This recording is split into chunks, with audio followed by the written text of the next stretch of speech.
এই পৃথিবীতে বসবাসকারী মানুষ থেকে শুরু করে প্রতিটি নির্বাক প্রাণী পরমেশ্বর ভগবানের প্রিয়। সূর্য পৃথিবীর থেকে ১৩ লক্ষ গুণ বড় এবং পৃথিবী থেকে ১৫ কোটি কিলোমিটার দূরে অবস্থান করছে। চন্দ্র পৃথিবী থেকে ৫০ গুণ ছোট এবং পৃথিবী থেকে প্রায় ৪ লক্ষ কিলোমিটার দূরে অবস্থান করছে।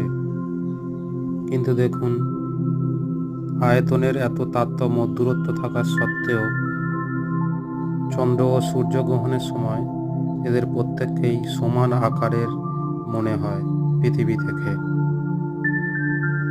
তাই হিংসা, অহংকার, লোভ, লালসা ত্যাগ করুন।